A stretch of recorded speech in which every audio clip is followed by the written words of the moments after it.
Hey, have you ever imagined being alone on a dark road with rain falling and hearing someone crying in the middle of nowhere? I'm Sam, a truck driver who experienced this. I found a baby, Johnny, abandoned on Highway 66, and my heart froze. With fear.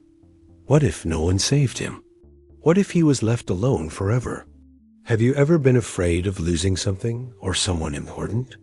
Me too, but I decided to turn this fear into love. I'm going to tell you how I saved Johnny, faced dangers, and discovered that family is who we choose. Come with me on this adventure that changed my life and can inspire yours. Okay, we're about to dive into this crazy adventure with me and Johnny. But wait, have you hit that subscribe button yet? Trust me, you won't want to miss the next crazy stories on this channel. They'll blow your mind. I drive my truck on the roads of the United States, carrying everything from apples to refrigerators. My life has always been simple. Just me, the road, and my old Peterbilt truck. But one rainy night, everything changed. Want to know how? Well, sit down and I'll tell you a story that sounds like something out of a movie, but is very real. It was a dark night on Highway 66 near Springfield, Missouri. The rain was falling lightly, in the kind that makes everything blurry, and I was tired after hours of driving. I pulled over to the side of the road to take a break, you know. Truckers need a break too, right? I grabbed my flashlight, put on my Cardinals cap to protect myself from the drizzle, and got out of the truck. The ground was wet, full of mud, and I cursed under my breath as I walked a few meters to find a more private corner. I had a load of grain to deliver to Tulsa before dawn, and the clock was ticking against me. Suddenly, amidst the sound of the rain hitting the leaves, I heard something that made my heart stop. A cry. It wasn't a bird or the wind. It was a baby crying. At first, I thought I was going crazy. 12 hours on the road can mess with your head, right? But the sound came again, faint, as if it was tired from crying so much. It was coming from a nearby bush. Oh my God, I said, feeling a shiver. I completely forgot about my hurry. I pointed the flashlight at the bush and started making my way, with wet branches scratching my arms. The crying got louder, as if it knew I was coming. Is anyone there? I shouted, even though I knew it was a silly question. I got close to a big tree and saw a cardboard box, one of those shoe boxes, half protected by the branches. My heart was in my throat. When I shined the light on the box, I almost fell over. It was a baby, a little boy no more than 3 months old, wrapped in a thin, wet blanket, his face red from crying so much. My God, little one, who left you here? I said, kneeling in the mud. Without thinking twice, I picked him up. He was light as a feather, shivering from the cold. I wrapped him up tighter in the blanket and said, "Calm down, it's okay now." Do you know what happened? He stopped crying. He opened his dark eyes, looked at me for a second, and closed them again, as if he felt safe. That's when I noticed a little piece of paper pinned to the blanket. I opened it carefully, still holding the baby. The rain was blurring the ink, but I could read it. Take care of him. His father is gone. They're after me. It's not his fault. My chest tightened. Who leaves a baby in the middle of nowhere? What kind of desperation makes a mother do that? I knew I had to act fast, but I also felt something bigger, like fate had put this little boy in my path for a reason. And what was that reason? Well, I was yet to find out, and he was going to change my life forever. So there I was, in the rain, holding a baby I'd found in a box on the side of Highway 66, with a note saying his mother was running away from someone. My heart was racing, but I knew I couldn't leave that little boy there. I walked back to my truck with him in my arms, trying to shield him from the rain with my own body. I turned the heater up to full blast, grabbed a warm blanket I used to sleep on the road, and wrapped him up nice and tight. "Are you warm now, little one?" I said, a little awkwardly, as if he could answer me. He opened his eyes, looked at me with those dark eyes, and sighed as if to say, "Thanks, man. I'm fine now." That's when I saw something that made me stop. On the corner of the blanket, half erased by the rain, was embroidered a name, Johnny, and there was a picture of a yellow tractor. My heart skipped a beat. Do you know why? My younger brother, Mike, who disappeared 12 years ago, always said that if he had a son, he would name him Johnny after our grandfather. And that tractor? It was just like the drawings Mike used to make when we were kids, back in our little town of Joplin, Missouri. He would draw yellow tractors everywhere, on his notebook, on his desk, even on the walls, much to our mothers. Dismay. Could it be possible? I thought, bouncing the baby in my arms. Could this little boy be my nephew? My head was spinning, but Johnny needed help now. I grabbed my cell phone and luckily had a signal. I called 911 and told the police.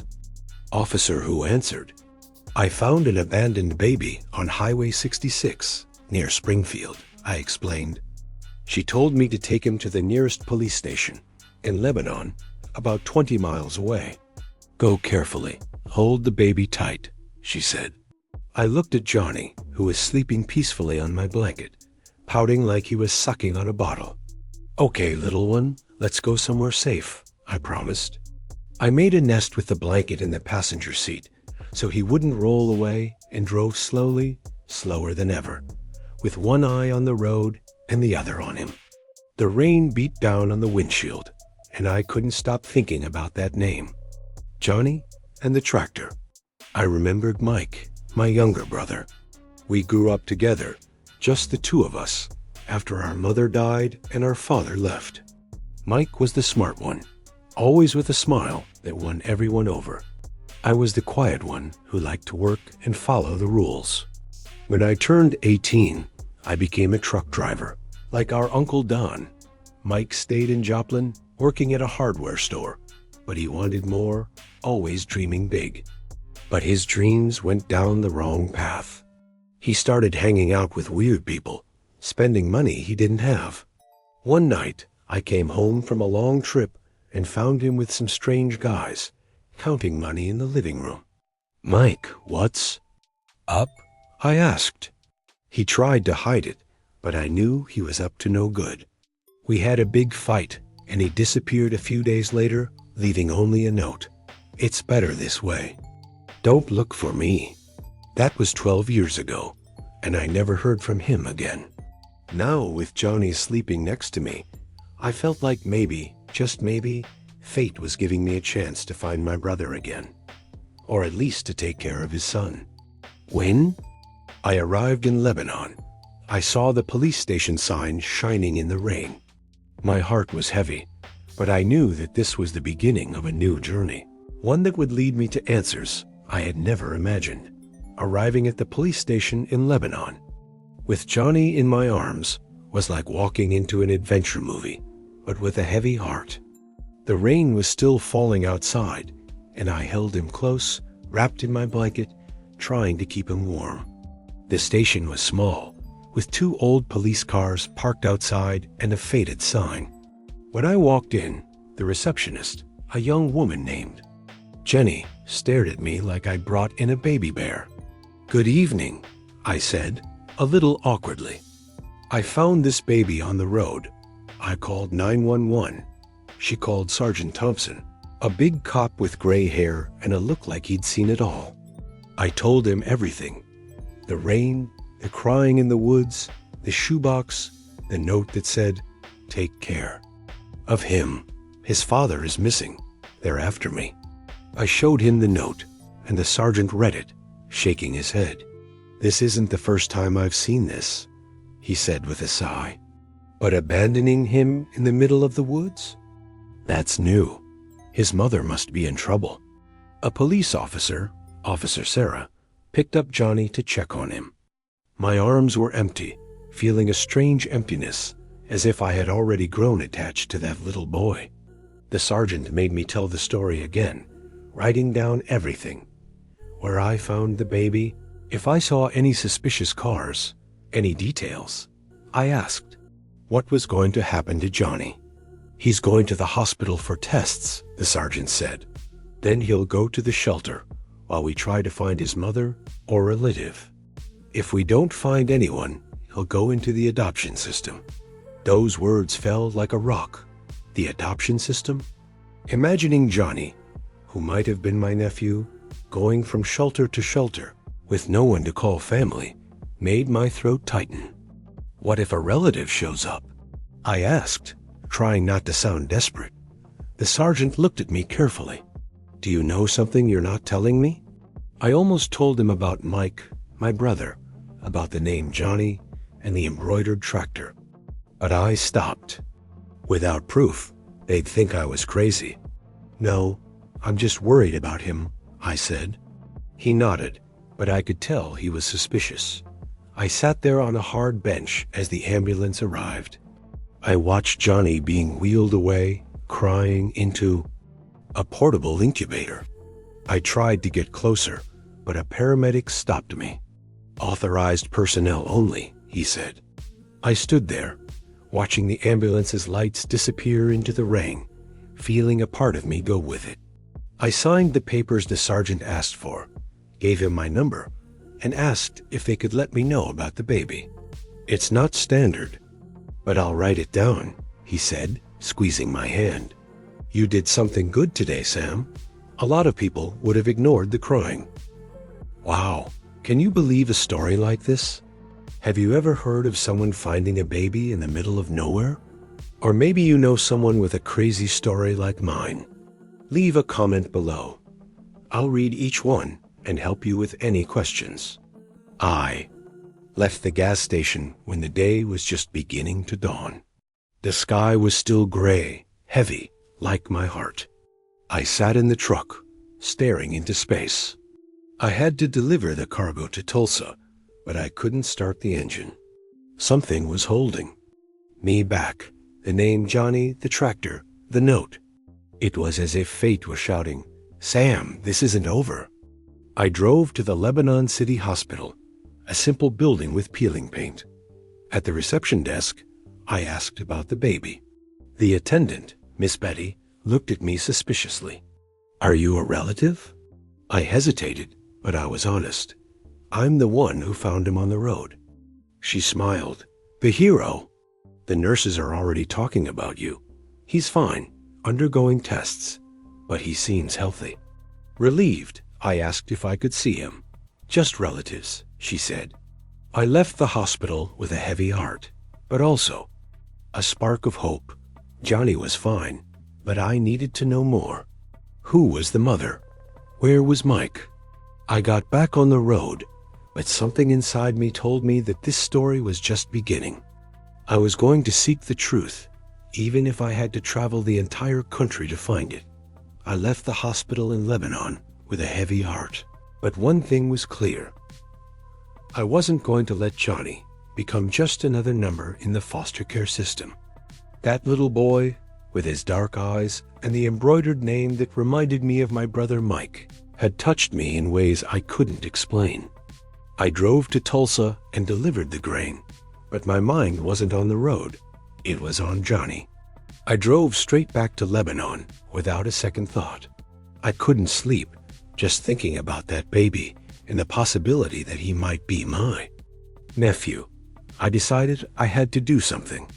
I started visiting the hospital every day, bringing diapers, formula, and clothes I bought at a local store. The nurses already knew me and even joked, "Look at Johnny's hero." They let me peek at him through the nursery window.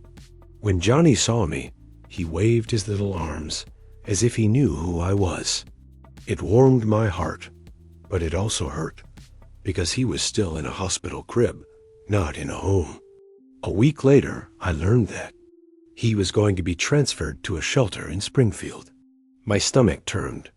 I couldn't let this happen, I thought. If Johnny really was Mike's son, I had to prove it. But how? I started hunting for clues. He asked people at gas stations, showed them the photo of Mike that I carried in my wallet. Have you seen this guy? Maybe under another name, maybe. With a pregnant lady? Most people looked at me like I was crazy, but I wouldn't give up. I hired a lawyer in Tulsa, Mr. Carter, a serious guy who seemed to understand complicated cases. I told him everything. The baby, the note, the name. Johnny, the embroidered tractor, my missing brother. He scratched his chin and said, "Sam, without hard evidence, like a DNA test, it's going to be hard to get custody. We need to find Mike or prove that he's the father." It seemed like a dead end, but I wasn't going to let go of Johnny. I went back to the shelter, where I could now visit him for a few hours. Every time I held that little boy, bottle-fed him or rocked him to sleep, I felt him more mine. He smiled at me, grabbed my finger with that baby-like strength, and I thought, "You're special, little one." One afternoon, one of the caregivers, Miss Linda, saw me changing Johnny's diaper with the look of someone who was learning the hard way. She smiled and said, "You're really attached to him, aren't you, Sam?" I confessed, more than I thought possible. She laughed with that look of someone who has seen too many stories. You know, sometimes family isn't just about the people who are related by blood. It's about the people who choose to love, the people who are there every day. Those words stuck in my head. Even if Johnny wasn't Mike's son, I already loved him. As if he were my own. Lying in the cab of my truck that night, parked near the shelter, I made a decision. No matter what the DNA test said, I was going to fight for it. But to do that, I needed answers. I needed to know who Johnny's mother was, where Mike was, and why that note said someone was after her. I knew the road held secrets, and I was going to drive as many miles as it took to find out the truth. So there I was, sleeping in the cab of my truck, my heart filled with the need to protect Johnny. I knew I needed answers about his mother, about my brother Mike, and about that note that said someone was after her. But until those answers came, I couldn't sit around. I decided that Johnny needed me now more than ever. So I threw myself headfirst into what seemed like a crazy mission, to turn my life as a single trucker into a home for a baby. First, I went to a store in Springfield, one of those big stores full of baby stuff. I walked in wearing my Cardinals cap, looking around at the shelves of bottles, diapers, and car seats. A saleswoman, Molly, came over to help me. "Is this for your son?" she asked, smiling. "Yeah." "Like that," I said, a little awkwardly. I quickly told her the story, and her eyes lit up. "You're the guy who found the baby on the side of the road. It's all over the news." I blushed, but she helped me pick out everything. A car seat for the truck, a big pack of diapers, bottles, and even a stuffed animal shaped like a yellow tractor. "For Johnny," I thought, smiling. I went back to the shelter with the bags full, and the caregivers looked at me as if I were Santa Claus. I started spending more time with Johnny, learning how to give him a bottle without spilling it, how to change his diaper without making a mess, and how to make him laugh by making silly faces. You know what was the best part? When he held my finger and gave me that toothless smile, I felt like he was telling me, "You're my hero, Sam." But it wasn't all easy. There were nights when he cried nonstop, and I, who had never taken care of a child, was desperate. One time, at the shelter, he cried so much that I thought I was doing everything wrong. Linda, the caregiver, calmed me down. "Sam, babies cry. You're doing fine. You just need patience." That gave me strength. Meanwhile, my lawyer, Mr. Carter, was working on the case. He found out that the shelter was looking for Johnny's mother, a girl named Emily, but she seemed to have disappeared. As for Mike, nothing. It was like he had gone up in smoke. But Carter warned me, "Sam, if you want custody of Johnny, you have to prove that you are related or that you can provide a safe home. And that's not going to be easy for a trucker who lives on the road. That hit me like a punch. My life was the road. My truck was my home. How was I going to convince anyone that I could take care of a baby? But every time I looked at Johnny, I knew I couldn't give up. I started to adapt my truck. I installed the car seat properly, made a little corner with a portable crib, and even hung the stuffed tractor for him to look at. My trucker friends, Joe and Maria, became my helpers. Joe taught me how to warm up baby bottles in the microwave at the gas station, and Maria brought over a bunch of clothes her son had outgrown. They kept saying, "Sam, you're becoming a dad." I laughed, but deep down, I knew it was true. One afternoon, while I was playing with Johnny at the shelter, I got a call from Carter. "Sam, we found a lead on Emily. She was seen at a motel in Joplin, but there's more to the story. It looks like she was running away from someone dangerous." My heart sank. Joplin was my hometown, where I grew up with Mike. Could the answer be closer than I thought? I knew I had to go there, but with Johnny in my arms, I realized my greatest adventure was yet to come. Mr. Carter's phone call was still echoing in my head as I held Johnny, who was playing with his stuffed tractor at the shelter in Springfield.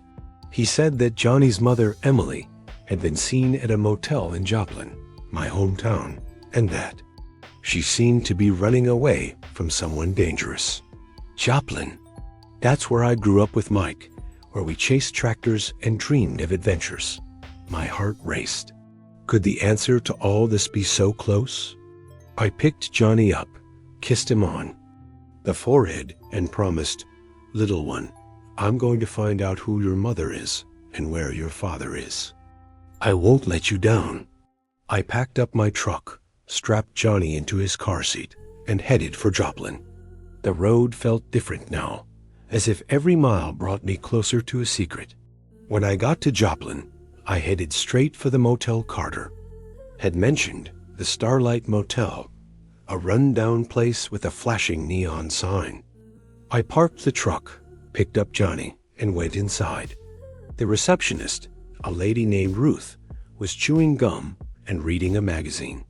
"Hi, I'm looking for a lady named Emily," I said, showing her a picture of Johnny. "She stopped by, maybe, with a baby." Ruth looked at Johnny, who was rocking his stuffed tractor, and smiled. "That's so cute."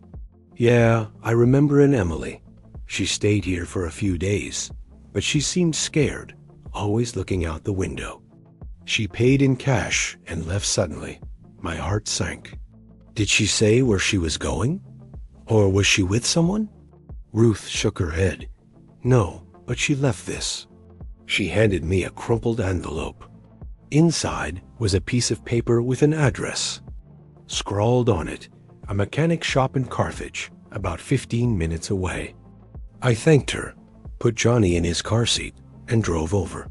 The shop was a cluttered warehouse with tires piled high and the smell of grease. A big mechanic named Hank came over to talk to me. I told him the story, showed him Emily's note and Mike's picture. Hank scratched his beard and said, "I knew this Mike a few years ago. He used to fix cars here, but he got mixed up with some weird guys, like drug dealers. He disappeared after a big fight." My stomach dropped. It was Mike. "What about Emily?" I asked. Hank thought for a moment. "I saw a girl with him once, pregnant. Could be her. But man, those guys Mike was involved with, they're not good people. If she's running away, it's for a good reason." I left the garage with Johnny, sleeping on my shoulder, and a mixture of fear and hope. Mike was alive, or at least he was until recently. But he was involved in some dangerous stuff, and so was Emily. I got back in the truck and called Carter, telling him everything. He said, "Sam, this is getting serious. We need the police, but we also need to be careful. These guys can be dangerous." As I talked to him, I saw something in the rearview mirror. A black car parked across the street, with two guys watching me. My heart sank. Could it be the same guys who had been chasing Emily? Or Mike? I looked at Johnny, who was sleeping peacefully, and whispered, "Don't worry, little one. No one's going to hurt you while I'm here."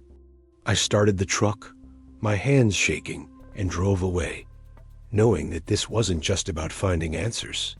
It was about protecting Johnny. No matter what it took. My heart was pounding like a drum as I drove away from that weird black car in Carthage. Johnny was asleep in his car seat, holding his stuffed tractor, with no idea what was going on. I didn't know if those guys were really after me, Emily or Johnny, but one thing was for sure.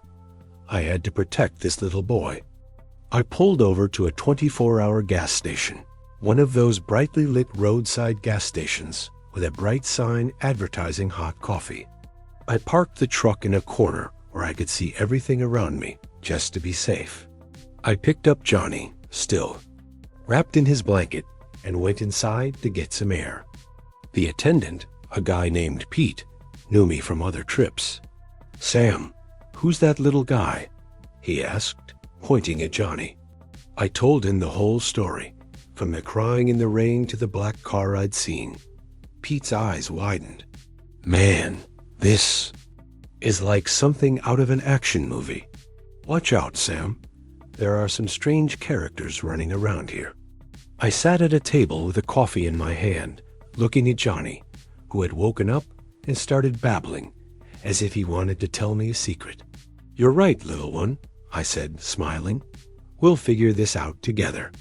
I called my lawyer, Mr. Carter, and told him about the black car and what Hank at the garage had said about Mike and the dangerous guys. Carter looked serious. "Sam, don't do anything risky. I'll talk to a detective in Joplin who can help. In the meantime, go back to the shelter in Springfield and stay close to Johnny. The police are looking for Emily, and we found a record that might be Mike's in a state prison in Oklahoma." My heart skipped a beat. Prison? My brother was alive, but in prison? "What about Johnny?" I asked. "He's staying in the shelter until we find his mother or a relative." "But Sam, if you really want custody, you have to show him that you can be a father to him. And that's going to be a challenge." I drove back to Springfield with my mind racing. At the shelter, Miss Linda let me spend the afternoon with Johnny. He was more alert, laughing and clapping his hands when I made truck noises. But as I played, I thought about Mike. How had he ended up in jail? And where was Emily? Why was she running away?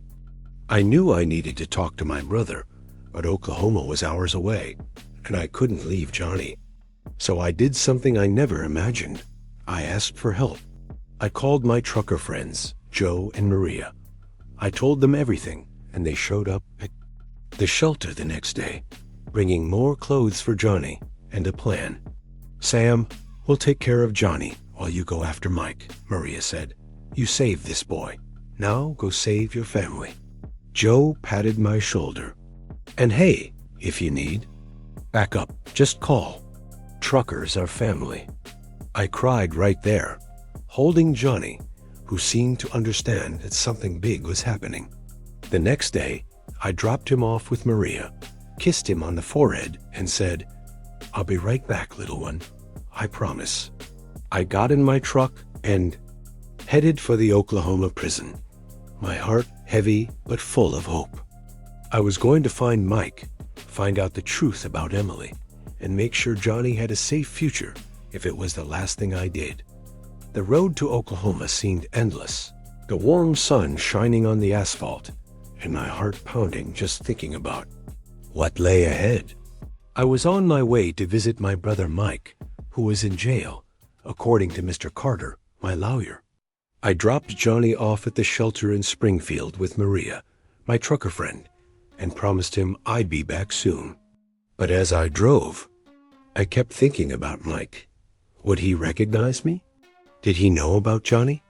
My truck roared along Highway 44, and I kept saying to myself, "Take it easy, Sam. You'll figure it out." I arrived at the state prison in McAllister, a gray place with high walls and barbed wire that made my skin crawl. I parked, took a deep breath, and walked in, holding the photo of Johnny I'd taken at the shelter. After being searched, I sat down in a visiting room with hard chairs and a metal table. When Mike walked in, I couldn't believe it. He was thinner, with short hair and a new tattoo on his arm, but he still had that smart look he'd had when we were kids in Joplin. "Sam," he said, a little in disbelief, "what are you doing here?" I sat down across from him, a lump in my throat, and said, "Mike, I found a baby on the side of the road. His name is Johnny." There was a note saying his mother was running away, and the name Johnny was embroidered on a blanket with a yellow tractor, just like your drawings. I showed him Johnny's picture, and Mike's eyes filled with tears. He took the picture, his hands shaking. "That's my son," he whispered. "Emily, she was pregnant when they caught me. I was mixed up with some bad guys, Sam, dealing stolen car parts. I got arrested 2 years ago, and she disappeared. She said she was going to protect the baby." My heart sank. "Mike, why didn't you tell me? I'm your brother." He lowered his head. I was ashamed.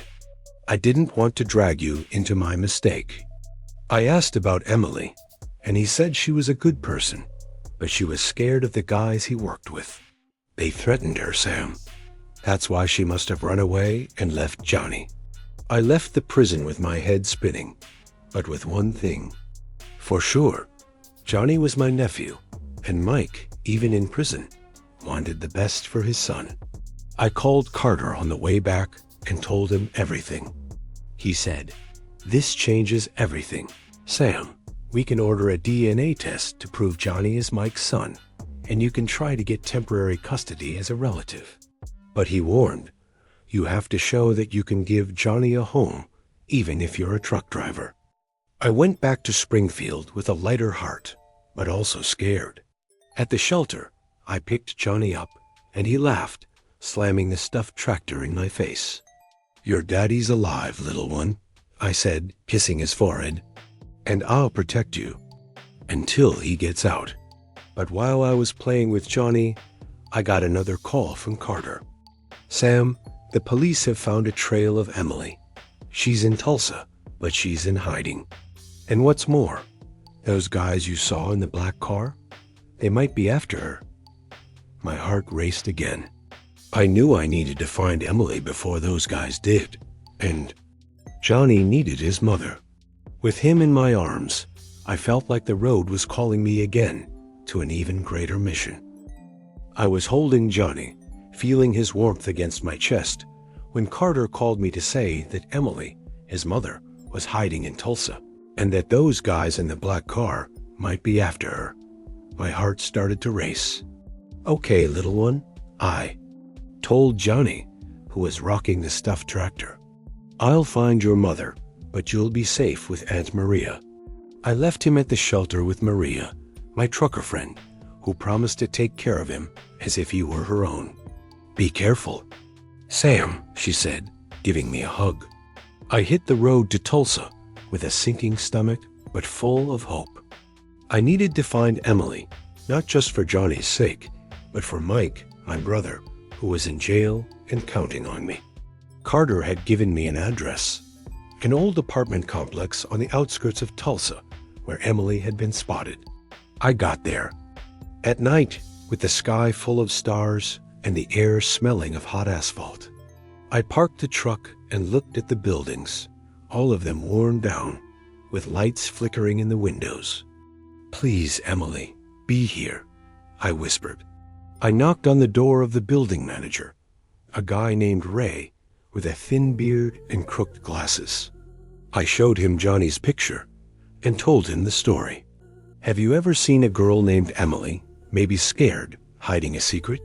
Ray scratched his head. "There was a girl like that in apartment 3B, but she won't talk to anyone. She just got here a few days ago, pays cash."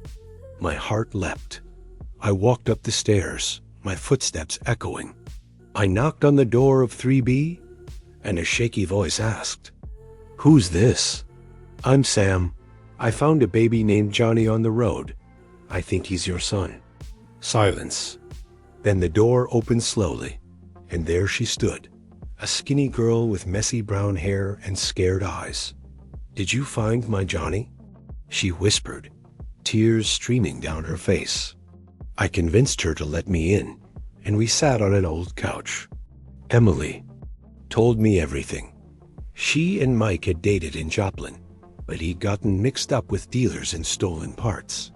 When she got pregnant, he got arrested, and the guys started threatening her, saying she knew too much. I had nowhere else to go, she said, crying. I left Johnny on the road to protect him. I thought someone good would find him. I hugged her and said, I found him, Emily. He's safe at the shelter in Springfield. I showed her Johnny's picture, and she smiled through her tears. You're an angel, Sam. But she was terrified. Those guys are still after me.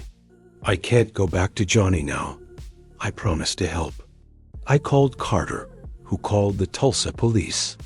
They promised Emily protection and said they'd look into the drug dealers. I stayed with her until the police arrived, and she held my hand and said, Tell Johnny that Mommy loves him. I returned to Springfield with a lighter heart, knowing that Emily was alive and that Johnny would have his mother back one day. But when I arrived at the shelter, I saw Maria with a worried look on her face. Sam, the social services people are talking about taking Johnny to another city. You need to decide what you're going to do, and quickly. Hey, we're almost at the end of this incredible journey. But wait a minute. I noticed you haven't hit the like button yet. It's super quick and helps YouTubers share our story with more people, so we can keep bringing you amazing stories like Johnny's. Just like it, it's free. Ready to continue? I looked at Johnny, sleeping in his crib, and knew my life was about to change forever. When Maria told me that social services wanted to take Johnny to another city, I felt like the ground was falling away. I had just found Emily, his mother, in Tulsa, and I knew she was alive, but still in danger, hiding from the guys who were threatening her. I went back to the shelter in Springfield with my heart in my mouth, looking at Johnny, who was sleeping peacefully with his stuffed tractor. No one is going to take you, little one, I whispered, kissing his forehead. I knew I had to act fast. I called Mr. Carter, my lawyer, and told him everything. Sam, you need to apply for temporary custody of Johnny now, he said. Emily is under police protection, but it will take a while for her to be able to take care of him. And Mike, your brother, is still in prison. You are Johnny's best chance. That hit me like a lightning bolt. Me, a single truck driver who lived on the road, becoming a father. But when I looked at Johnny, with those little eyes that seemed to trust me, I knew there was no other way. Okay, Carter, what do I do? I asked. He scheduled a hearing with the judge in Springfield in 2 days. In the meantime, I stayed with Johnny at the shelter, learning more about being a father. I changed his diapers, gave him a bottle, and even sang him a little country song that he seemed to like. My trucker friends Joe and Maria became my guardian angels. Maria brought me a chocolate cake to cheer me up, and Joe helped me fix up the truck to be more baby-friendly, with a portable crib and a colorful curtain. On the day of the hearing, I put on my best shirt, took a deep breath, and walked into the courtroom with Carter. The judge, a lady named Clara, listened to my story, how I found Johnny in the rain, how I found out he was my nephew, how I found Emily, and how Mike was in jail. I showed him pictures of Johnny in the truck, laughing with the stuffed tractor, and told him how my friends helped me. Mr. Sam, Miss Clara said, you live on the road. How are you going to raise a baby? I swallowed hard, but I was honest. I know I'm not perfect, Your Honor, but I love Johnny like he's my own son. I'm going to make shorter runs, spend more time in Springfield, and my friends are my family. They're going to help me. Johnny's lost so much already. He deserves a home. The courtroom fell silent. Carter handed over the DNA test papers, proving that Johnny was Mike's son. After what felt like hours, Miss Clara smiled. "Sam, you've shown that you have a heart and a will. I'm going to give you temporary custody of Johnny, but we'll be watching closely." I left the courtroom with tears in my eyes, feeling like the world had become lighter. I went back to the shelter, picked Johnny up, and said, "Little one, you're mine now? Let's go home." Home, for now, was my truck, but I knew I could find a way. Emily was safe, starting to recover with the help of the police. And Mike, even though he was in jail, sent a letter saying he was proud of me. Johnny's story spread, and truckers from all over Missouri started sending diapers, toys, and even money to help. Johnny became our mascot, the little boy on the road, and me. I learned that family is not just who you are born with, but who you choose to love. Now, with Johnny in his car seat, pointing at the trucks that pass by, I know that the road brought us together, and it will take us to a future full of adventures. Thank you for sticking with me and Johnny until the end.